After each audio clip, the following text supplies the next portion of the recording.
Your honour, నా పెళ్లి పందిట్లా నేను చేసుకున్న ఈ పోరి నా దోస్తు గంతో తాళి కట్టించుకుంది. అందుకే సెక్షన్ 108 కింద ఉరి శిక్ష ఇరు సార్. దీనికి నీ దోస్తు గానికి ఏ శిక్ష ఇవ్వమంటావురా మరి?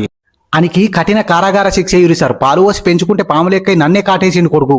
అసలు నువ్వేటు పోయినవరా మరి? పెళ్లిడిచ పెట్టుకొని కిచెన్ లో పోయినా సార్ మటన్ ఎట్టు ఉడుకుతుందో చూద్దామని. ముక్క మంచిగా ఉడికింది కానీ కారం తక్కువైంది. ఇక టేస్ట్ చూద్దామని 2 ముక్కలు కొద్దిగా అంత సూపేసుకొని తినచ్చే వరకు అక్షంతర పడ్డా ఈడ. అసలు నీ దోస్తుగాన్ని ఓడుగుస్తుండే పెట్టినరా పందిట్లా? నేనే సార్. గట్లెందుకు రావులే, అడు ఫోటోలలో నాకన్నా మంచిగా అత్తాడని కూర్చుండే పెట్టిన సార్.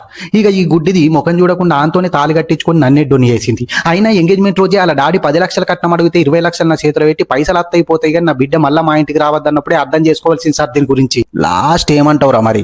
జీవితంలో దిద్దుకోలేని తప్పు చేసింది సార్. దిద్దుకోవడానికి ఇంకో లాస్ట్ ఛాన్స్ ఇవ్వమని కోర్టు జడ్జి గారిని, మీ పక్కనున్న బండ్రోత్ని, నా ఎన్నుకున్న పోలీస్ ఆఫీసర్ని, సొంతిల్లు కూడా లేని ఆడిపోరాళ్ళందరినీ మనస్ఫూర్తిగా కోరుకుంటున్నా. ఇక నన్ను ఇడిసబెడితే నా పెండిలో మిగిలిపోయిన మటన్ బువ్వ తిని ఒక చిన్న తంసలు తాగి పండుకుంటా సార్.